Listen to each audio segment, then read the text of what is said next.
fait, tout à fait. Donc je suis Philippe Sayet, Nokia. Nokia est à Nozay, tout près d'ici. Je pense que vous connaissez notre site. Donc je vais vous présenter un survol de la 5G qui est focalisé sur le RAM. C'est mon domaine d'expertise privilégié, mais ça reste assez général. Donc je vais commencer par ce qu'on appelle les requirements. Donc je ne sais pas trop mélanger français et anglais, mais je vais garder les acronymes en anglais pour que ce soit quand même compréhensible.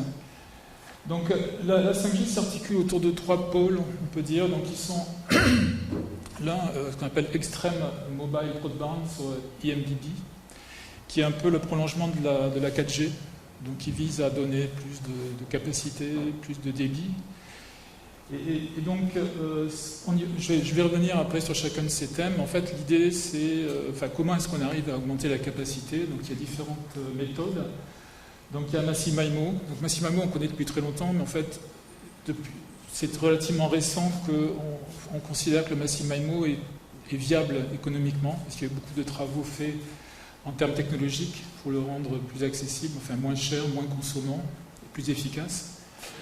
Le nerf de la guerre, c'est la fréquence. Donc, on introduit beaucoup de nouvelles fréquences, de nouvelles bandes de fréquences en 5G, en particulier des bandes millimétriques, donc qui permettent d'avoir des débits très élevés, mais aussi des couvertures plus faibles. Et puis, on introduit également des méthodes qui permettent, alors c'est très important, d'avoir des migrations 4G, 5G qui soient les plus flexibles possibles pour les opérateurs. Parce que certaines des fréquences utilisées en 4G vont être réallouées à la 5G, refarming en bon français. Et donc il faut permettre, le standard et les produits doivent permettre d'avoir des migrations qui sont flexibles et progressives. Voilà, multiconnectivité, on reviendra dessus aussi, parce que ça revient un petit peu aux problématiques de fiabilité. Je vais revenir sur les problématiques du RLLC aussi. Ensuite, donc, on a les services, donc je suis toujours sur la colonne de gauche. Les services, le network slicing, c'est un peu l'ouverture du réseau traditionnel des opérateurs mobiles vers un nouvel écosystème. C'est un peu ouvrir à la location certaines parties du réseau. Donc l'opérateur traditionnel va permettre à des acteurs extérieurs aux télécommunications d'avoir un service qui est leur service, donc qui permettra d'avoir une garantie de qualité de service et un certain niveau de contrôle des paramètres de l'opérateur. Donc c'est un sujet qui est assez compliqué parce que l'opérateur n'a pas forcément envie qu'on contrôle son réseau, même si c'est sur une petite partie, mais il faut quand même offrir à ces fameux locataires des moyens de contrôler un peu le réseau. Donc là, j'ai parlé de IMDB qui concerne, le slicing concerne tous les types de réseaux. Donc j'ai parlé de 3 pôles. Donc il y a ce qu'on appelle Massive Machine Communication. Donc la 4G était très limitée en termes de support, c'est-à-dire qu'on ne peut pas en 4G supporter des milliers de petits terminaux, même s'ils ont des débits sporadiques, à cause en particulier des problématiques de plan de contrôle. C'est-à-dire qu'en 4G, il fallait énormément de protocoles échanger entre le device et puis l'infrastructure pour envoyer un byte, un octet ou même un petit paquet. La 5G a fait beaucoup de progrès, donc elle permet de supporter beaucoup de petits terminaux avec des transmissions sporadiques. Ensuite, le pôle de droite, qu'on appelle Critical Machine Communication, donc c'est l'ouverture vers les marchés verticaux. Donc critical parce qu'on demande à la fois une latence faible et une fiabilité très élevée. Donc ils sont des objectifs qui sont a priori incompatibles. C'est-à-dire recevoir un paquet très vite s'il est faux a peu d'intérêt. Donc on essaie de combiner les deux. Donc c'est pour ça qu'elles ont été associées. Donc là, ça vise essentiellement, sur les use cases, en fait, on pourra revenir dessus, des applications industrielles, donc qui sont peu pour le grand public, mis à part qu'on parle souvent de virtual reality qui requiert des latences relativement faibles, et pas nécessairement des fiabilités absolues. Sauf évidemment si c'est pour faire de la chirurgie, donc il faut que ça marche. Donc là j'ai parlé de la fiabilité, cloud native également, c'est-à-dire que le cloud native ça pose des problèmes, ça a des avantages en termes que vous connaissez de coûts, de centralisation, de gains statistiques en termes de ressources, de calcul, mais également des problèmes de sécurité. Donc là, on parlait tout à l'heure de sécurité. Il y a en 5G lié en fait à la problématique de slicing, de latence, des problèmes nouveaux de sécurité, donc de cybersécurité qui se posent et qui requièrent beaucoup d'efforts pour les résoudre. On parlait aussi d'énergie. Donc en fait la 5G a des vertus en termes de consommation énergétique. Je vais montrer pourquoi plus tard. Par le fait qu'on est plus efficace au niveau radio. Bon, il y a beaucoup de flexibilité, ça s'appelle ligne carrière. Donc la radio supporte une numérologie qui peut être combinée sur la même porteuse. On peut combiner différents espacements entre porteuses, par exemple en OFDM. Et donc cette histoire de latence là, de URLLC, Ultra Reliable Low Latency Communication, ça nous a fait faire beaucoup de travaux, énormément de recherches, beaucoup de discussions au 3GPP. Et donc des nouvelles solutions, ce qu'on appelle par exemple le slot overwriting, c'est-à-dire quand un paquet urgent arrive, qu'il faut le transmettre tout de suite, c'est-à-dire qu'on n'a pas le temps d'attendre la fin de la trame, donc ce paquet va, comme une ambulance en fait, préempter une partie de la ressource. Donc on va préempter une ressource qui est déjà utilisée par exemple pour faire de l'EMBB, pour transmettre un paquet urgent. De la même façon en uplink, il faut savoir transmettre immédiatement, le terminal doit transmettre immédiatement, donc il n'a pas le temps de demander une ressource pour transmettre. Donc ça nous a amené à faire des travaux ce qu'on appelle Ground Free Uplink qui se comprend par lui-même. J'ai oublié de parler de QoS, c'est-à-dire que la 4G en termes de QoS, qualité de service, était assez rustique. En 5G, donc on a beaucoup plus de paramètres de QoS. Et donc c'est un effort particulier qui a été fait justement pour s'adapter à différents types d'applications. Pas seulement la latence, mais aussi les priorités entre différentes applications. La difficulté, évidemment, c'est que sur une ressource de fréquence, on va avoir de l'EMBB, des choses à faible latence. Donc tout ce qui est scheduling est devenu extrêmement compliqué et puis riche. Donc c'est beaucoup plus subtil que ce qu'on faisait en 4G. Donc là, comment est-ce qu'on arrive à tous ces objectifs? Donc il y a ce qu'on appelle des key enablers.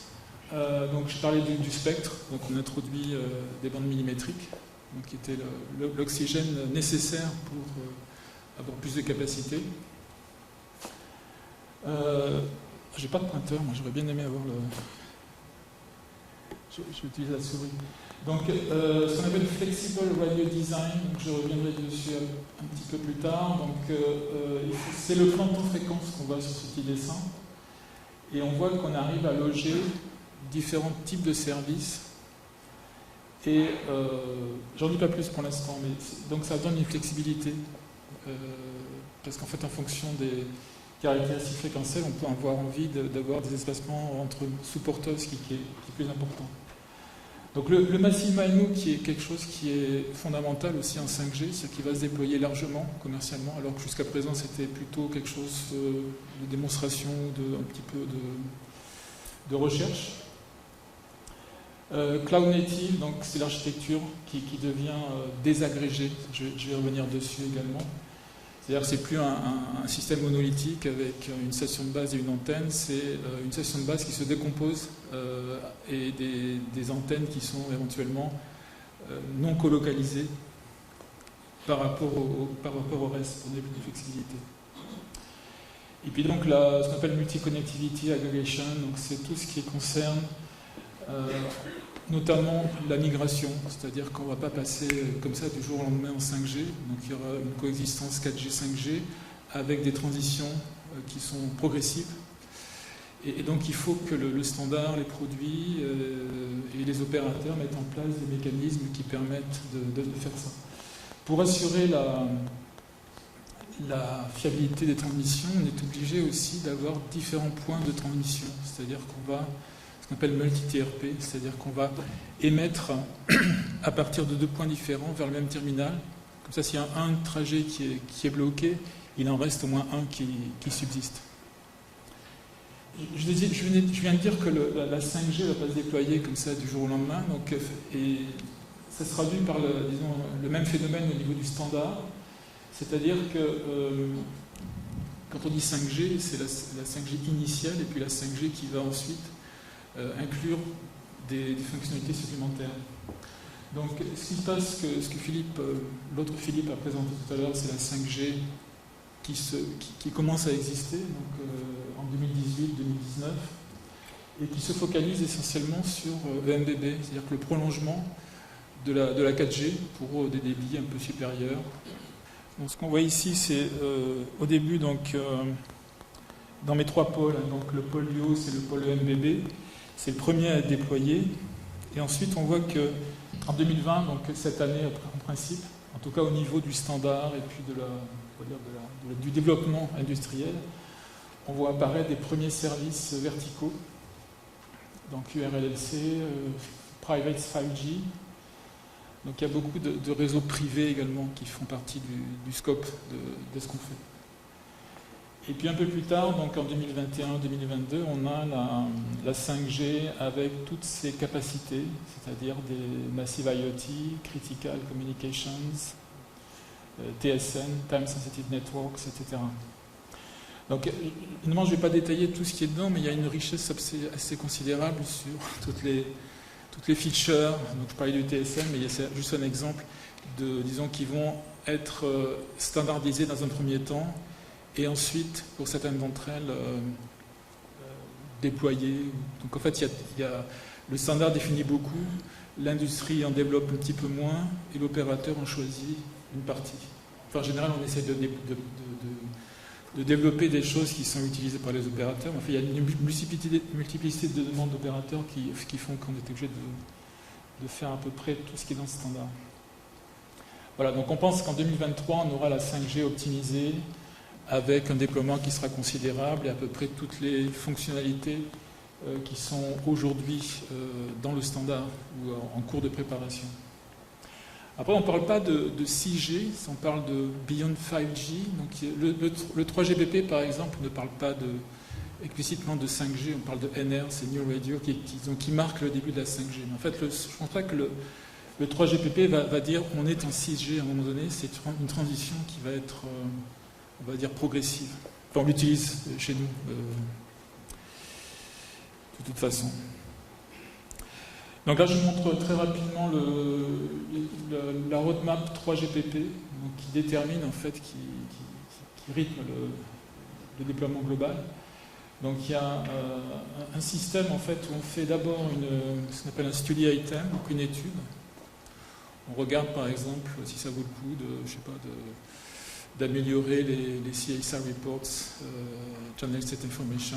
Donc les industriels, enfin tous les acteurs du 3GPP font des études. Ensuite, dans un deuxième temps, si on retient ou on rejette cette étude, et on fait, si c'est retenu, un work item, qui sont les prémices de la spécification. Et ensuite, dans un troisième temps, on fait ce qu'on appelle ASN. À chaque fois, j'oublie ce que ça veut dire. C'est abstract quelque chose, language. Donc c'est la finalisation du standard pour cette feature-là. Donc on voit qu'en fait, la release 17, qui est en cours d'étude à ce moment, qui nous occupe beaucoup, va être figée en 2021. Alors j'en profite pour parler des non-terrestrial networks. Parce qu'en fait, la 5G essaie de s'étendre en termes de couverture à différents domaines. Donc ça s'appelle NTN, c'est Non-Terrestrial Networks, et c'est l'avènement le support plus optimisé de ce qu'on appelle des satellites que vous connaissez, donc Géo, MEO, Léo, donc à différentes altitudes, mais également des apps High Altitude Platform, donc qui sont des plateformes qui volent à une vingtaine de kilomètres d'altitude, mais également ce qu'on appelle des LAPS. Je ne sais pas si tout le monde utilise ce terme-là, c'est Low Altitude Platform, c'est un terme pour désigner les drones. Donc en fait, il faut imaginer un système où on a des satellites, des drones, évidemment des utilisateurs qui sont sur Terre, et tout ça se coordonne pour essayer de remplir les trous de couverture de façon optimisée. Donc les drones se déplacent, les apps sont à peu près fixes, enfin ils essayent en tout cas d'être fixes, et les satellites peuvent communiquer avec les apps, et les satellites peuvent aussi communiquer entre eux. Donc le standard essaye de faire en sorte que ça puisse marcher. Alors, ça c'est une vision, on ne cherche pas d'unité en millisecondes ou en bits par seconde par heure, c'est une vision d'artiste. C'est juste pour montrer que ça a un coût. C'est-à-dire que si on veut faire de la faible latence et de la fiabilité, ça a un coût en termes d'efficacité spectrale. C'est-à-dire que fiabilité, ça veut dire qu'on va utiliser une modulation à faible efficacité, c'est-à-dire qu'on peut passer en QPSK avec une puissance très importante. On va donc perdre en efficacité spectrale. Donc on a défini en fait ces zones en disant dans un espace à 3 dimensions qui sont la latence, la fiabilité, reliability, et l'efficacité spectrale. Donc l'efficacité spectrale maximum, on peut la trouver en EMBB, c'est-à-dire que là on n'est pas contraint en latence. Donc quand on n'est pas contraint en latence, on peut se permettre de répéter, donc avec l'hybride ARQ. Et quand on répète beaucoup, évidemment, ça prend de la latence.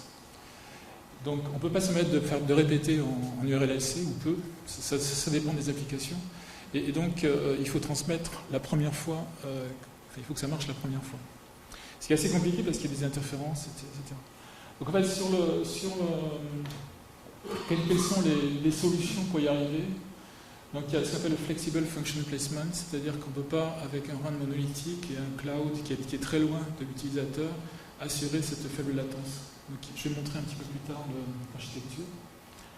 Donc le design de la couche radio, la multiconnectivité dont j'ai parlé, le RAN désagrégé que je vais montrer aussi. Voilà. Alors je parlais du spectre aussi, donc on voit que il y a une combinaison de différents facteurs qui permettent d'arriver à cette capacité, cette fameuse capacité. Donc vous voyez en fait sur les axes verticaux, la bandwidth, beam size, cell density, capacity, donc quel est le résultat de tout ça? C'est-à-dire que tout ça se multiplie à peu près. Donc, la bande de fréquence en les bandes élevées, donc 28 jusqu'à 39 gigas, voire 60 gigas, c'est jusqu'à 2 GHz de bande, alors que typiquement en 4G, on a 20 mégas. Alors, ça pose un autre problème parce qu'il faut demander, on ne peut pas demander à un terminal qui coûte pas cher de recevoir en pleine figure 2 GHz de bande. Donc il faut savoir ce qu'on appelle les bandwidth part pour le limiter en bande passante. On fait donc le beam size aussi qui permet une réutilisation spatiale, c'est-à-dire qu'avec la même ressource radio, on va pouvoir servir plus d'un utilisateur. Ça s'appelle multi-user MIMO. On a des petites cellules donc, pour les bandes élevées, parce qu'on a des problèmes de couverture. Mais on a moins de problèmes d'interférence. Et le problème, c'est que ce sont des bandes de fréquences qui sont très susceptibles, disons, en termes d'obstacles. Si on met sa main devant, ça passe plus. Donc il faut prendre ça en compte si on veut de la fiabilité. Voilà, donc j'ai à peu près tout dit sur ce slide-là. Donc on voit qu'on fait donc des différents types d'antennes également, c'est-à-dire qu'en millimétrique. En général, ce sont des terminaux qui ne sont pas chers. Et puis la technologie limite aussi, donc c'est un traitement qui est essentiellement analogique. Alors qu'en fréquence basse, on a beaucoup plus de traitement signal numérique qui permet de faire mieux. Parce que les antennes sont beaucoup plus importantes et le spectre est beaucoup plus rare, donc on est obligé de l'utiliser de façon beaucoup plus efficace. Sur les problèmes initiaux qu'ont rencontrés les opérateurs, enfin Orange, comme Philippe est parti, je me permets de me référer à ça, c'est qu'on déploie donc le 3.5 giga, c'est quelque chose qui est déjà utilisable en 4G, mais qui a été peu finalement. Et les opérateurs se sont vus dans une situation où ils devaient déployer du 3,5 giga, enfin ils vont le faire, ils vont l'intensifier, mais sur la base des stations de base qui sont déployées à 1800 mégas. Et donc à 3,5 giga, on a une couverture qui est beaucoup plus faible, et donc il faut la compenser. Donc l'utilisation initiale du 3,5 giga, l'utilisation initiale du Massive MIMO à 3,5 giga, c'était pour pallier les problèmes de couverture qu'on pouvait avoir quand on voulait installer des stations de base à 3,5 giga sur des sites à 1800 mégas. Donc ce n'est pas nécessairement la capacité qui est nécessaire, en tout cas en phase 1, c'est plus l'extension de couverture. Alors j'ai parlé tout à l'heure de flexibilité, donc c'est des choses qui nous demandaient beaucoup d'efforts justement pour essayer de faire en sorte que on ne demande pas aux opérateurs de brutalement passer en 5G, donc qui était assez impossible. Donc on a développé un certain nombre de fonctionnalités qui permettent soit de pallier le problème de couverture lié aux bandes de fréquences plus élevées, soit d'avoir des transitions progressives. Donc sur la partie gauche, on appelle le supplemental uplink, on utilise une fréquence en uplink dans une fréquence basse, une fréquence basse, qui permet de compenser le problème de couverture en uplink. C'est toujours l'uplink qui est problématique vis-à-vis de la couverture. Après, on peut partager l'uplink le partager entre LTE et 4G de façon flexible. On peut aussi donc faire du spectrum refarming, donc qui est quelque chose qu'on fait progressivement. C'est pas une porteuse. Donc, le LTE n'a pas été prévu pour faire ça de façon progressive. La 5G permet de le faire. Et puis enfin, donc on a du dynamic spectrum sharing, quelque chose qui est assez compliqué, mais qui a été défini et qui permet de mélanger de façon dynamique, comme le nom l'indique, 4G et 5G. Donc je ne vais pas revenir sur les compétitions entre Nokia, Ericsson et les autres, sur l'intérêt de cette fonctionnalité. Enfin, Nokia n'était pas assez porteur de cette fonction.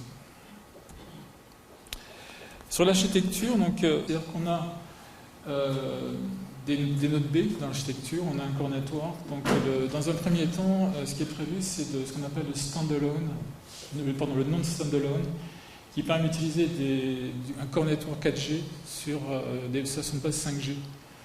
Donc, vous voyez sur la partie droite du slide LTE en 4G et ELTE, qui est une évolution du LTE, et sur la partie droite du 5G, connecté à un core network 4G. Et donc là, soit ça passe directement des core networks vers la 5G, soit ça passe du LTE vers la 5G. Donc il y a un certain nombre d'options qui ont été définies, que je ne vais pas détailler ici, qui permettent en fait tout un tas de combinaisons entre node B qui transmet à G node B, etc. Et le standalone, donc, qui est la version qu'on vise à terme, qui est un core network 5G core network, connecté à une station de base 5G aussi. Alors, je parlais tout à l'heure de RAN désagrégé. Donc on a défini tout un tas d'interfaces pour permettre ça. Donc a priori, l'objectif c'est d'une part de séparer physiquement différents éléments de réseau et d'autre part de définir les interfaces qui permettent, enfin en tout cas c'est l'objectif, des déploiements multi-opérateurs. Donc typiquement Nokia peut fournir l'opérateur pour le node B et la remote unit, qui est la radio avec l'antenne, peut être fournie par une tierce partie, de la même façon pour le core network. Donc dès qu'on a dit ça, il faut définir toutes les interfaces qui relient un peu tout ça. Donc il y a en particulier ce qu'on appelle le high layer split. Je n'ai pas du tout défini, ce serait un petit peu pénible pour vous. Donc en fait, je me limite à l'essentiel. Donc ça s'appelle le central unit qui contient les couches RRC, SLAP et PDCP. Le distributed unit qui est typiquement le node B avec toute la fonction radio. Et le radio unit qui est les couches très basses de la couche physique. Donc comme vous pouvez le voir, donc, ce qu'on appelle RU donc, est connecté au DU par le low layer split, et puis le DU est connecté au CU par le high layer split.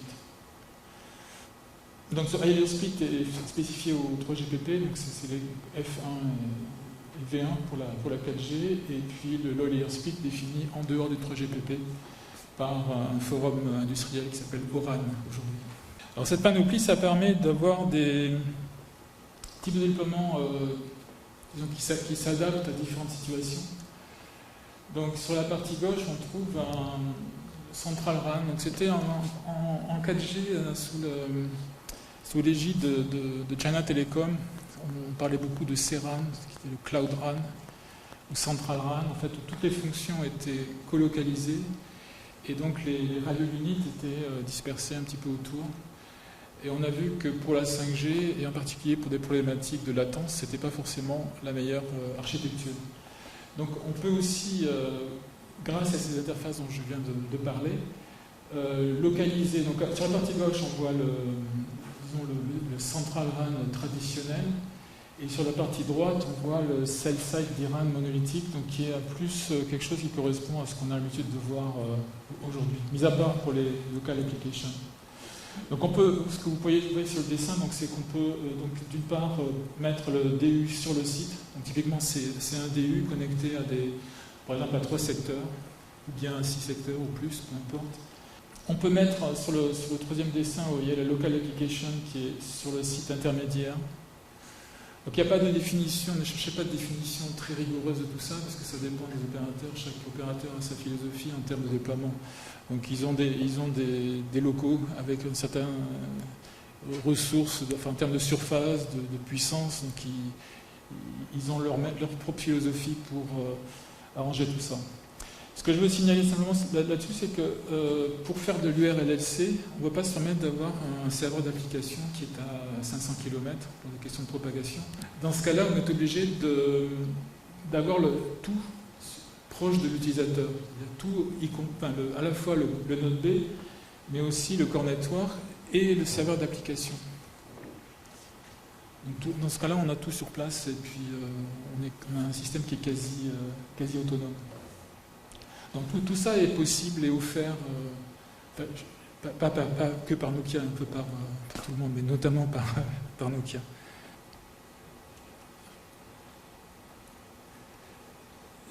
Donc là, c'est une partie qui concerne l'interface radio, sur laquelle je vais glisser un petit peu. Donc ce que je peux signaler sur ce slide, c'est qu'on a en 4G, donc vous voyez en LTE, on a un subcarrier spacing qui est de 15 kHz, donc tout le monde marche à 15 kHz d'espacement de fréquence, alors qu'en 5G, on a de 15 jusqu'à 120, voire plus pour les bandes très hautes. La 5G, par ailleurs, est beaucoup TDD, alors que la 4G était essentiellement FDD. Alors, j'ai parlé au début c'est le dessin que vous avez vu au début qui est en plus grand ici. Donc, on peut mélanger sur la même porteuse différentes choses qui sont à peu près indépendantes. Donc, vous voyez là de l'URLLC, de MBB, du V2X, qui est du machine to machine a priori, du broadcast, oui, du MMTC, qui peuvent éventuellement avoir des espacements entre porteuses différents, mais aussi qui sont traités par le scheduler de façon spécialisée, en fonction de ce que désire l'opérateur. Sur la partie droite, vous voyez ce qu'on appelle les bandwidth parts, qui sont une partie essentielle aussi. C'est-à-dire quand on a des bandes de fréquence de 200 MHz ou de 2 GHz, on ne va pas demander à n'importe quel terminal d'être capable de démoduler ça en un seul bloc. Donc on lui permet de ne traiter qu'une partie de la bande.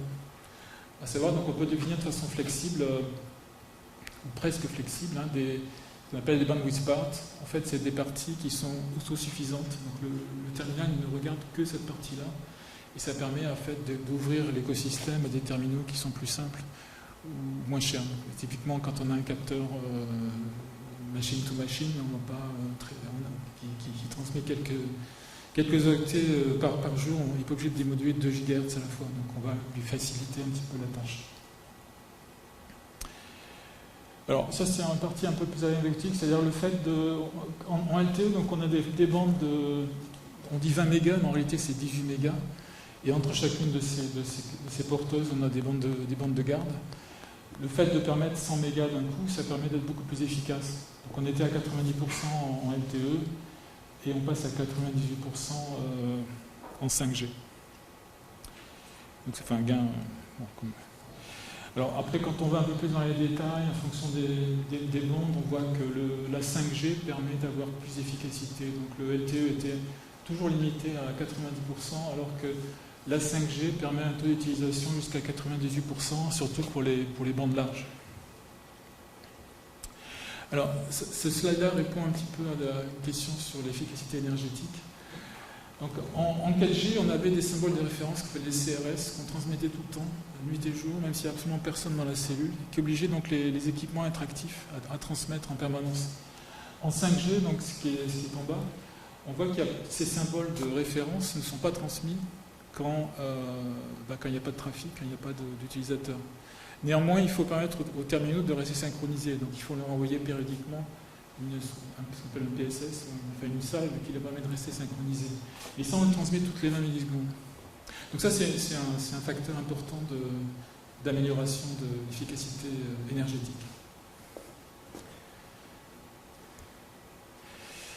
Il y a aussi, alors ça c'est un autre aspect, c'est le mapping, c'est-à-dire qu'il y avait toute une tripotée de canaux logiques, donc canaux physiques, canaux logiques avec leur mapping.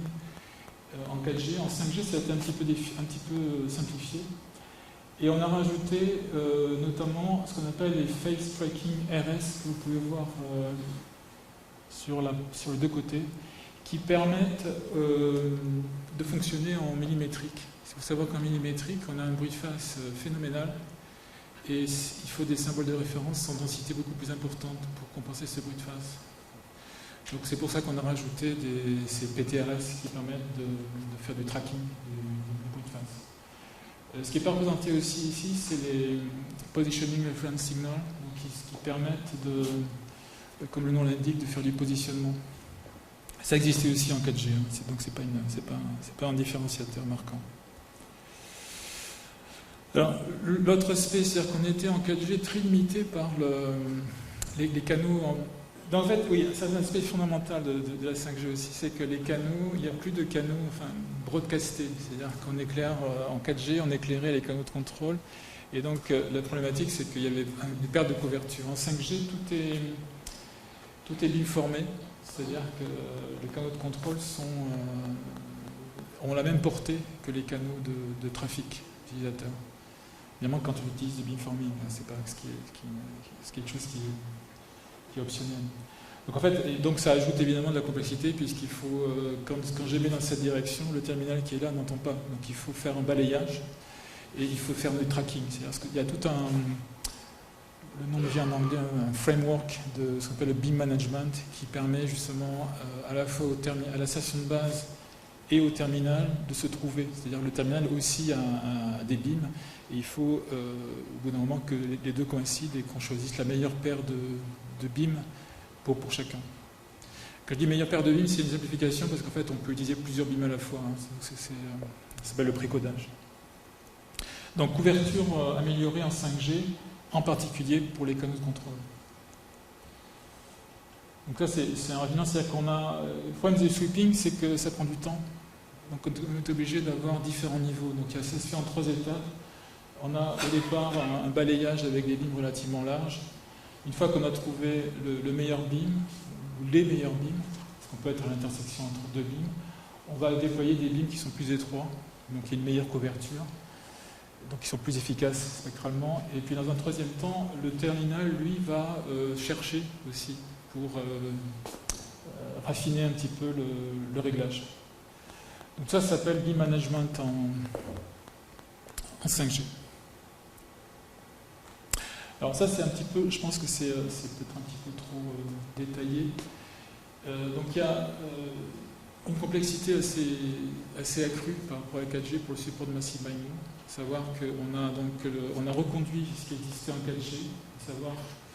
La problématique, c'est d'estimer le canal. Donc, quand on est en Massive MIMO, qu'on a par exemple 128 antennes dans la station de base et puis 8 ou 16 dans le terminal, ça pose des problèmes considérables pour estimer le canal. Donc c'est une matrice qui fait 128 sur 16, donc qui est assez considérable. Donc, il faut forcément des astuces pour y arriver. Donc on reconduit un peu ce qu'on avait en 4G, à savoir une antenne émet, le terminal reçoit, il estime, il renvoie à la station de base. Ça c'est la partie gauche. Et on a aussi ce qu'on appelle multiple CSRS, en fait, où le terminal ne voit que des beams. Et à ce moment-là, il renvoie ce qu'il trouve dans ces beams. Et puis SRS Base, c'est en TDD, c'est qu'on exploite la réciprocité. Mais ça, on le fait depuis très longtemps. Donc, on exploite le fait qu'en TDD, le canal montant est égal au canal descendant, au temps près. En bande centimétrique ou millimétrique, on a quelque chose qui est un peu différent parce que le traitement est fait de façon analogique. Donc on a des panels ou des panneaux qui sont capables de faire des beams, de créer des faisceaux, mais de façon un peu moins flexible que quand on le fait de manière numérique. Donc on a sur la partie gauche un single laser MIMO, on a un beam à la fois. Si on veut deux beams, on met deux panneaux.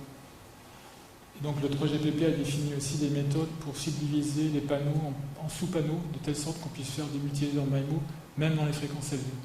Évidemment, quand on subdivise une matrice de 1024 éléments en 4 fois le quart, on perd du focus sur les bits. Mais c'est quelque chose qu'on supporte aussi. Alors, les performances, donc on a évidemment des tonnes de performances, c'est pour ça, performance trend, parce que c'est juste un exemple. Hein.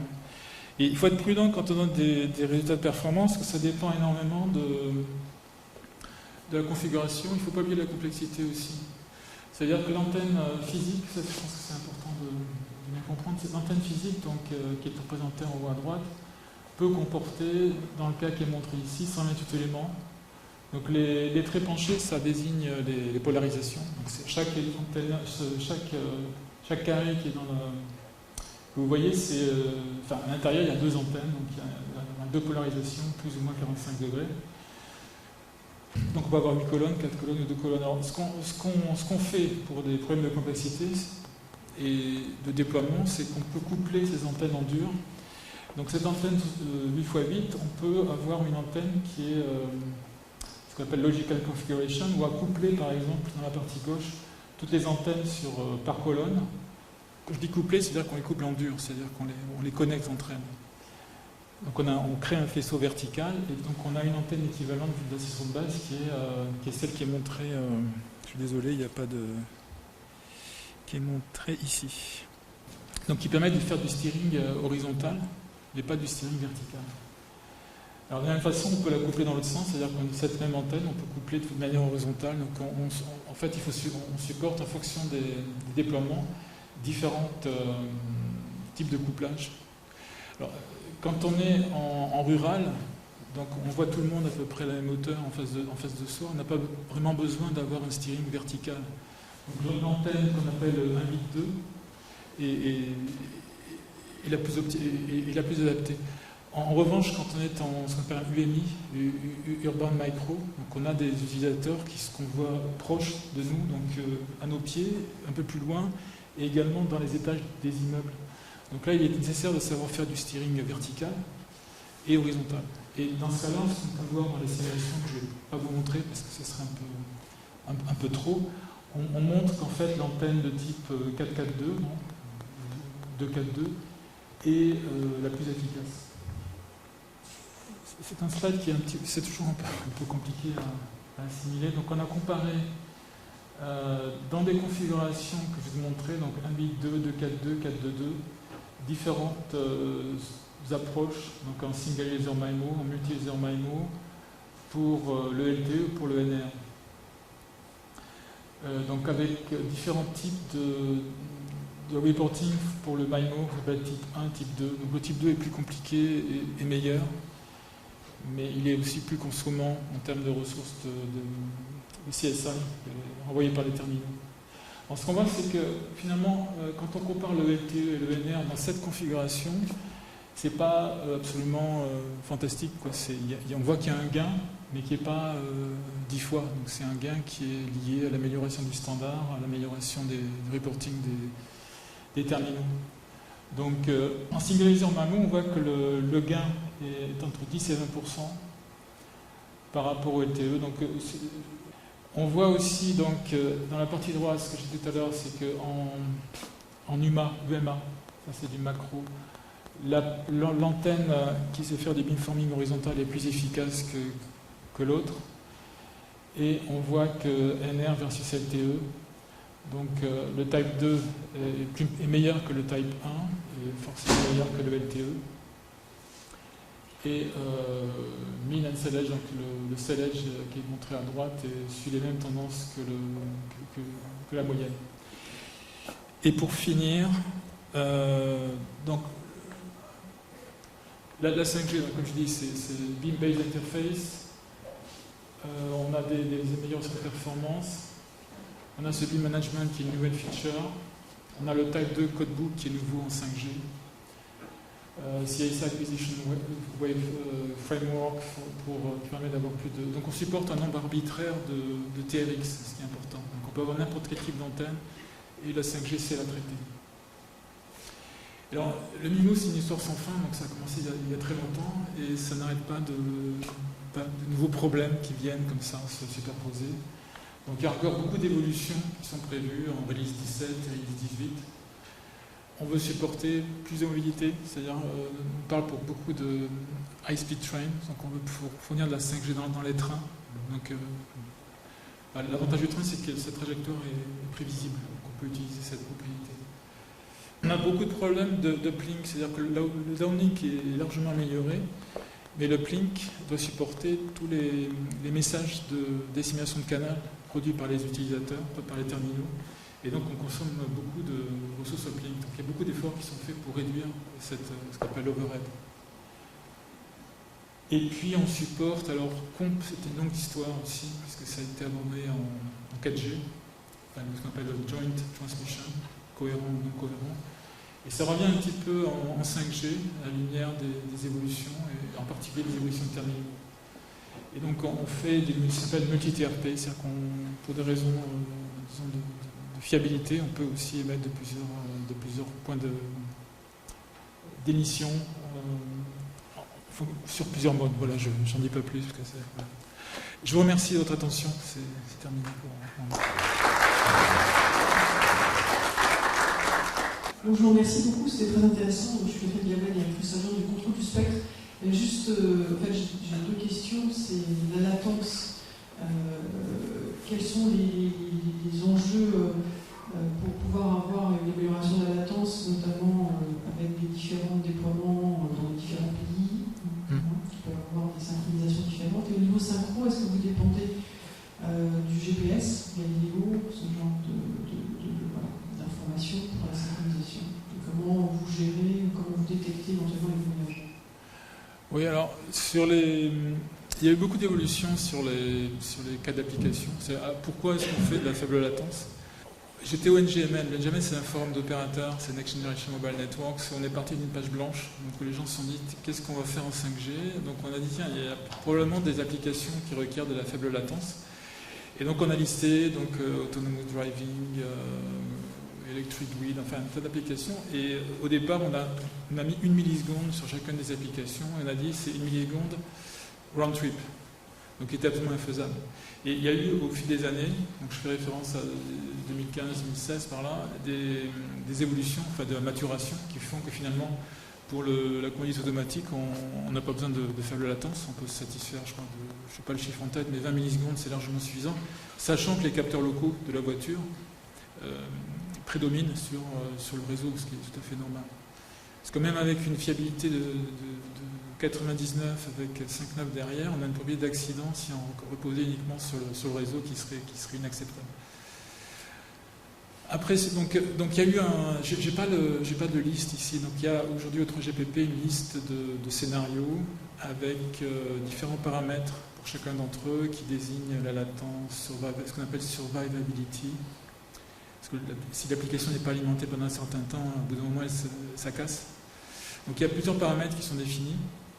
Donc il y a beaucoup d'évolutions enfin, sur les requirements qui sont associés. Et in fine, donc, il y en a peu qui requièrent encore 1 milliseconde. Alors sur les histoires de time sensitive networking, je suis un petit peu moins à l'aise. Donc effectivement, on repose sur le GPS, mais aussi sur de 1588, distribution d'horloges. Donc il y a beaucoup de travaux qui sont faits justement pour faire en sorte que le réseau 5G soit capable de transporter l'heure avec une très très bonne fiabilité. J'ai mal répondu à la deuxième partie de la question, mais je ne peux pas en dire beaucoup plus. Oui, bonjour, merci beaucoup pour votre présentation. J'ai beaucoup de questions, donc je vais en poser que deux. Tout d'abord, concernant le CERAN, vous aviez dit qu'on abandonnait cette solution au profit du DRAN, que je ne connais pas du tout. Et pour moi, le CERAN était bien adapté au COMP, au Coordinate Multipoint. Donc je sais pas. On abandonne définitivement le CERAN? Non, c'est pas. Alors, effectivement, ta question m'inspire beaucoup d'éléments de réponse, mais je vais. C'est pas incompatible. C'est-à-dire qu'effectivement, faire du comp en uplink ou en downlink, c'est mieux de pouvoir faire un traitement à un seul endroit, donc tout le monde converge vers un seul endroit. Alors c'est toujours possible, c'est-à-dire on peut avoir un cluster avec un DU qui est connecté à plusieurs RU, donc ça forme une plaque, mais qui dit plaque dit qu'il y a une frontière, c'est-à-dire qu'il y a une espèce de méga cellule qui est formée par la couverture de tous les RU sur lesquels on peut faire du comp, et à côté il peut y avoir une deuxième plaque où on peut faire du comp, et en fait il y a toujours ce problème de couture entre les deux. Et donc c'est le RAN désagrégé, c'est-à-dire qu'on peut offrir la flexibilité, mais il y a un gros problème, c'est tout ce qui est frontal, hein. Donc quand il faut connecter tous ces RU avec des dizaines de gigabits par fibre, c'est pas toujours possible. C'est pour ça que c'est l'élément limitant en fait, ça, le déploiement du CRAN. Concernant le beam management, donc j'ai vu que c'était surtout pour les signaux de contrôle. On a l'impression qu'on fait du beam steering. On va steerer donc un petit peu partout dans la cellule. Ça c'est bien quand on est en OS, mais quand on est en NOS, ça marche aussi. En fait, on s'intéresse aux rayons dominants. Enfin, pas très bien. Alors, les bandes de fréquence basse sont plus sympathiques puisqu'il n'y a pas de blocage dur. En fait, on utilise des multitrajets, c'est toujours le cas. Et il y a toute une artillerie qui est définie, c'est-à-dire que ce qu'on appelle les SSB contiennent en fait l'information vitale pour le terminal. Donc, le terminal, quand il commence à acquérir, il essaie de repérer le beam, c'est un peu comme on est éclairé par un phare et paf, à un moment donné on perçoit ça. Donc on répond, je reçois ce beam-là, et puis après ça enchaîne sur différentes fonctions qui font qu'une fois qu'on est accroché, qu'on a une paire de lignes qui marche, on va dire ça comme ça, on passe sur un mode suivant où on est en tracking, c'est-à-dire qu'à ce moment-là on fait du précodage de façon plus adaptée pour ce terminal. D'accord. Merci beaucoup. Ouais, merci. Super bien, hein, c'est intéressant. Pareil sur la solution de la 5G. Merci. J'ai eu une question un peu politiquement incorrecte. J'aime bien en général ces choses-là. Il y a quelques constructeurs, là, dont Nokia fait partie. Et puis il y a Huawei, il y a Ericsson. Et ce qu'on entend dire en ce moment, puisque c'est aussi un peu polémique sur les opérateurs par rapport aux décisions gouvernementales à venir, et ça m'étonne un peu, c'est vrai que je voudrais avoir peut-être une réponse un peu technique, c'est qu'on me dit par exemple, oui, il me dit que moi il me faut du Huawei, quoi. Parce que j'étais du Huawei, si j'étais du Huawei, je suis dans la montée. Or pour moi, il me semble que toutes ces choses-là sont quand même très interopérables, ça repose beaucoup sur les standards, donc c'est vrai que ça m'étonne un petit peu.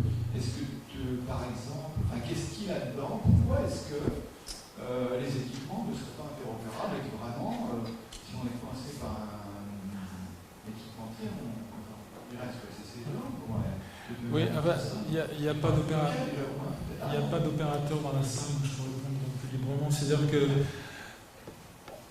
le standard, enfin l'écosystème a tendance à communiquer sur le fait que tout est interopérable. Alors, on a aussi des industriels qu'on accuse de protectionnisme, mais les interfaces sont tellement compliquées que le standard existe, mais elles ne sont jamais complètement interopérables. En tout cas, il faut faire un effort assez important pour qu'elles le soient. Par exemple, quand on dit je vais connecter un RU qui est avec une antenne Massive MIMO, qui a des paramètres de configuration qui sont très propriétaires, avec un DU de notre vendeur, c'est quasi mission impossible. La seule chose qu'on puisse faire, c'est de s'entendre avec cette tierce partie pour définir un mode interopérable. Parce qu'en fait, il y a un avantage au gros, quoi. Parce qu'en gros, comme ils sont gros, c'est ça le marché. Oui, alors après, on peut le voir différemment, c'est-à-dire que Nokia n'a pas forcément tous les form factors d'antennes, dans toutes les bandes de fréquences, etc. Donc on peut avoir intérêt aussi à ça. Donc on fait aussi les mots viennent en anglais chaque fois, des accords, disons, bipartites, tripartites avec un opérateur, avec un fabricant de radio et puis nous qui fournissons l'accès de base, ou l'inverse. Et ça nécessite une adaptation de l'interface. Effectivement, le petit s'adapte au gros, c'est-à-dire que c'est nous qui fournissons notre spécification et la tierce partie s'adapte assez souvent. Oui, un des objectifs de la 5G, entre autres, c'était une amélioration notable sur les débits. Et tout à l'heure, j'étais étonné, dans la présentation précédente, de voir que l'amélioration entre la 4G et la 5G affichée par Orange était de passer de 30 mégabits à 50 mégabits. Or, sur une de vos planches, j'ai vu que vous aviez, qu'il y avait 2 gigabits d'affiches.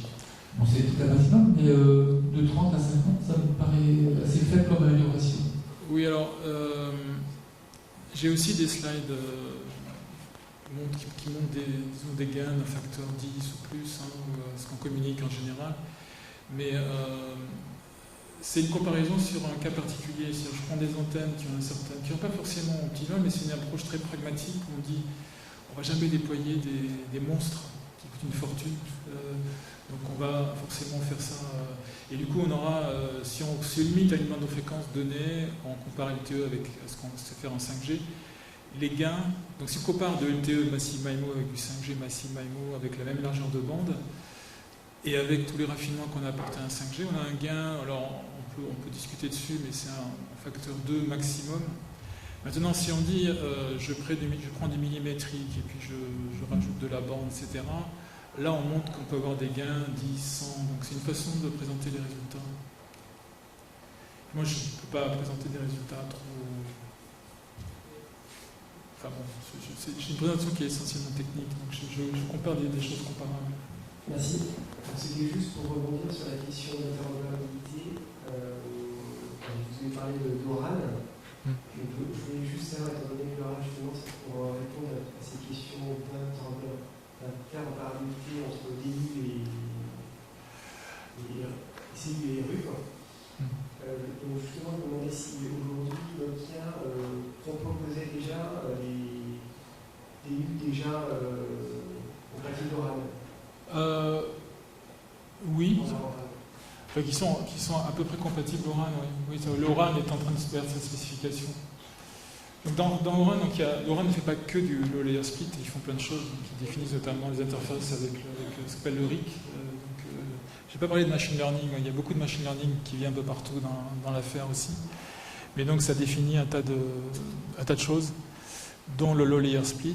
Et il se trouve qu'il y a eu, alors quand chacun avait sa petite interface définie dans son coin, et puis quand Oran est né, chacun est venu avec ses options, et du coup la spec Oran comprend des options, des fantaisistes, enfin pas fantaisistes, mais beaucoup d'options que personne ne va supporter toutes. Donc il y aura forcément un espèce de profiling qui va être fait tôt ou tard, qui fera en sorte qu'on va développer ce qui nous paraît utile. C'est l'entité fédératrice pour le layer split. C'est la seule entité qui permet d'espérer quelque chose qui soit vraiment interopérable. Vous avez mentionné brièvement dans un slide TDD versus LDD.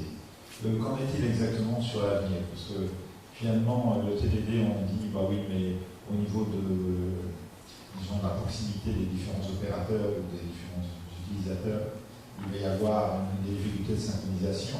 Donc ça évolue plus sur du FDD, sur du TDD, qu'en est-il?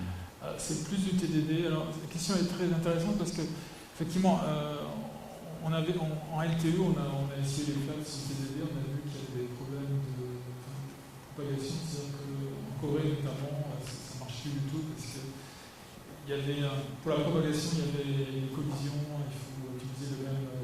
Ça, on sait qu'il faut utiliser le même format de train. La 5G au début promettait du flexibility degree, c'est-à-dire chacun pouvait utiliser son format de train à sa façon. Progressivement, on a compris que ça ne marchait pas. Il faut que déjà aligner et synchroniser. Donc c'est des contraintes. Alors, et de façon un peu magique, aujourd'hui, en disant qu'il y a beaucoup de TDD qui va déployer, on n'a pas forcément le recul pour dire quels seront les problèmes.